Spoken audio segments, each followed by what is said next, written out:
Hey guys, आज के class में बहुत बहुत स्वागत करते हैं दोस्तों। जा रहे हैं हम इकोनॉमिक्स का क्लास करने के लिए दोस्तों। ठीक है, आज सुबह में भी एक क्लास हुआ है और शाम में भी एक क्लास हुआ है दोस्तों। ठीक है, तो दो वीडियो आज मिलेगा, सुबह में 10 बजे और शाम में भी एक वीडियो 6 बजे मिलेगा दोस्तों। ठीक है, तो वीडियो में आप सभी दोस्तों बने रहिएगा। चलिए आज का क्लास करते हैं। आज की क्लास में होने वाला है बजट दोस्तों। ठीक है, क्योंकि कल बता दिया गया कि बजट पढ़ कर आना है। तो चलिए बजट को पढ़ते हैं, उसके बाद आप सब दोस्तों को बताते हैं कि क्या कुछ नया सीखने को मिलता है दोस्तों। ठीक है,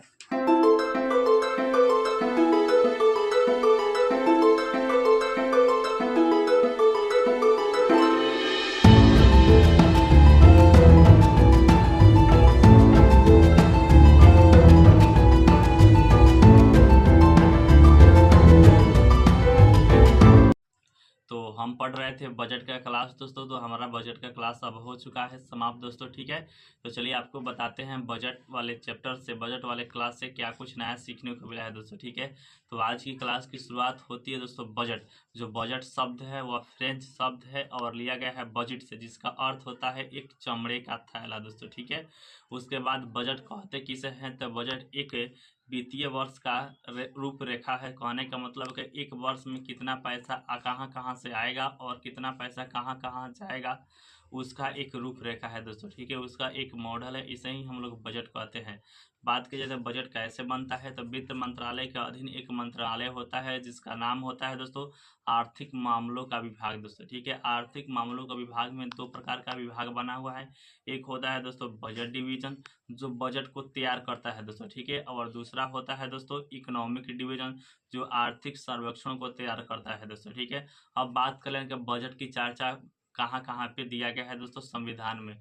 तो बात की जाए केंद्र सरकार का जो बजट है वो आर्टिकल नंबर 112 में दिया गया है। वहीं राज्य सरकार का बजट आर्टिकल नंबर 202 में दिया गया है दोस्तों। ठीक है, ये दोनों सरकार तैयार करती है, केंद्र सरकार भी और राज्य सरकार भी दोस्तों। ठीक है, अब बात कर लेते हैं जो बजटीय अनुमान है यह 3 प्रकार से आता है दोस्तों। ठीक है, मान लीजिए कि हम 2023 और 24 में है, तो बजट पेश जो हुआ है 24-25 में वाला हुआ है, और साथ ही जो पिछला है 22-23 वाला हुआ है दोस्तों। ठीक है, तो 22-23 वाला जो बजट है उस बजट को हम लोग कहते हैं वास्तविक बजट। वास्तविक बजट कहने का मतलब है कि यह बजट पेश हो चुका है और कितना खर्च हुआ है एग्जैक्ट डाटा मिलता है दोस्तों। ठीक है, जो हमारा 23-24 है तो इसमें पैसा 23-24 है तो इसमें पैसा दिया गया है और कहाँ कहाँ पे खर्च करना है, इसलिए इस बजट को हम लोग कहते हैं रिवाइज एस्टीमेट बजट दोस्तों। ठीक है, एक होता है जो 24 और 25 के लिए है, तो इस बजट को हम लोग कहते हैं बजट एस्टीमेट यानी कि अनुमान बजट। इस बजट में क्या होता है कि हम अनुमान लगाते हैं कि इस वाले सेशन में हम लोग कितना खर्च करने वाले हैं दोस्तों। ठीक है, आप समझ चुके।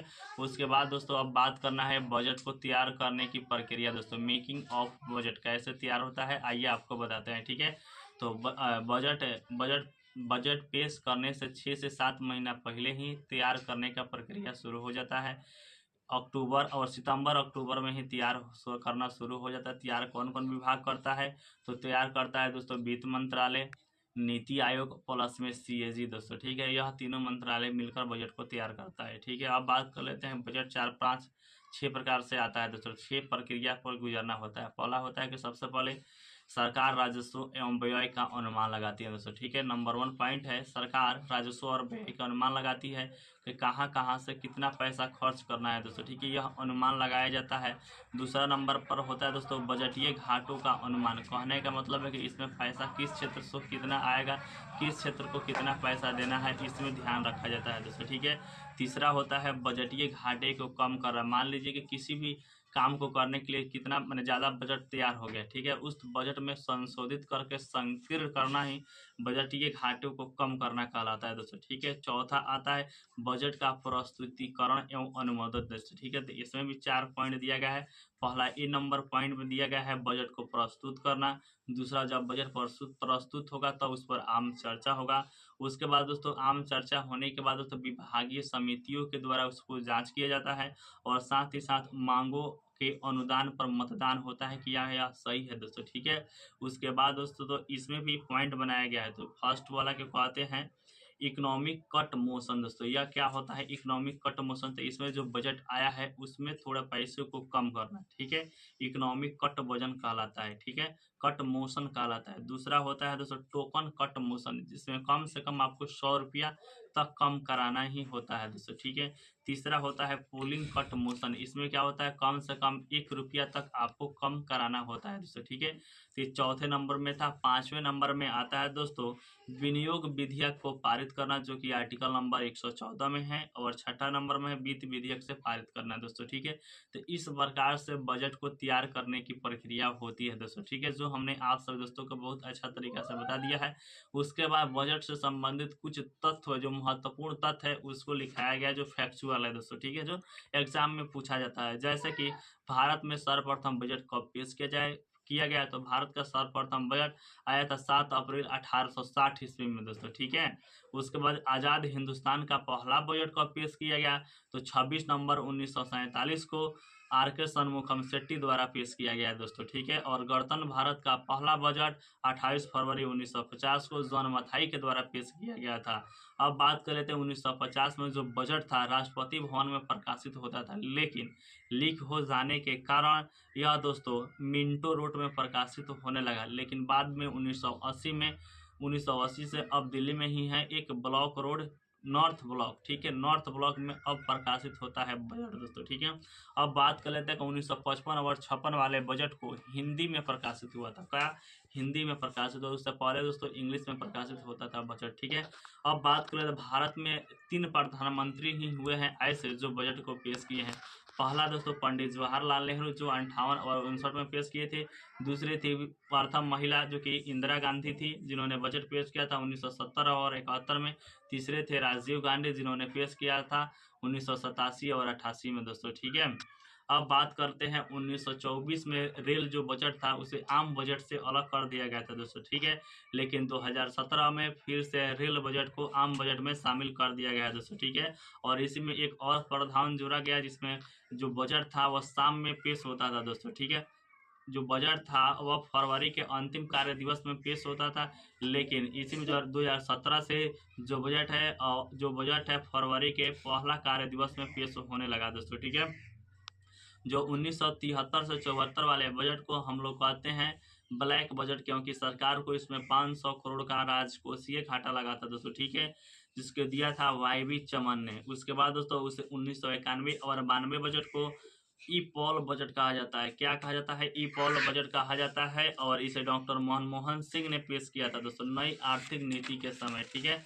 अब बात कर लेते हैं 1992 और 93 वाले बजट को लिबरलाइजेशन एक्सेस मैनेजमेंट सिस्टम कहा जाता है दोस्तों, ठीक है। 1997 और 98 वाले बजट को ड्रीम बजट कहा जाता है, और इसे पेश किया था पी चिदम्बरम ने दोस्तों, ठीक है। और यह प्रत्यक्ष करों से संबंधित था। 2000 और 2001 वाले बजट को मिलेनियम बजट कहा जाता है, क्योंकि इसे यशवंत सिन्हा जी ने पेश किया था। 1999 में सर्वप्रथम बजट सुबह 11 बजे से पेश होने लगा दोस्तों, ठीक है। 1999 से बजट सुबह में 11 बजे से पेश होने लगा, जो कि आज भी पेश होता है दोस्तों, ठीक है। अब बात कर लेते हैं कि बजट को सबसे ज़्यादा बार किसने किसने प्रस्तुत किया है दोस्तों, ठीक है। तो सबसे ज़्यादा बार मोरारजी देसाई ने 10 बार प्रस्तुत किया है, जिसमें से 6 बार लगातार प्रस्तुत किया है दोस्तों, ठीक है। दूसरे थे पी चिदम्बरम, जिन्होंने 9 बार बजट को पेश किया है। तीसरे हैं प्रणब मुखर्जी, जिन्होंने 8 बार प्रस्तुत किया है। चौथे में दोस्तों यशवंत सिन्हा और सी.डी. देशमुख है, जिन्होंने 7 बार बजट को पेश किया है दोस्तों, ठीक है। अब बात कर लेते हैं निर्मला सीतारमण ने भी 7 बार बजट को पेश किया है दोस्तों, ठीक है। जो निर्मला सीतारमण के बारे में भी कुछ फैक्ट लिखाया गया है। कहने का मतलब है कि यह जो पहली महिला है जिन्होंने 7 बार बजट को पेश किया है, और इन्होंने यह भी था कि लगातार 7 बार बजट किया है, ठीक है। दूसरा यह था इनके बारे में 2020 और 21 का जो बजट इन्होंने पेश किया, इस बजट में सबसे ज़्यादा स्पीच दिया। कहने का मतलब सबसे ज़्यादा बजट पर भाषण दिया था 2 घंटा 40 मिनट के करीब दोस्तों, ठीक है। और 2021 और 22 वाले बजट को जब इन्होंने पेश किया, उस बजट को पेपरलेस बजट के नाम से भी जाना जाता है दोस्तों, ठीक है। तो ये था कुछ बजट से संबंधित तथ्य, जो फैक्टर आपको याद रखना ही होगा दोस्तों, ठीक है। तो यहाँ तक कैसा लगा वीडियो नीचे कमेंट कर बता दीजिएगा। शाम में भी एक आएगा बजट का दूसरा पार्ट, तो उसको भी आप ध्यान से देखिएगा दोस्तों। तो मिलते हैं नेक्स्ट वीडियो में, तब तक के लिए थैंक यू, मोस्ट वेलकम।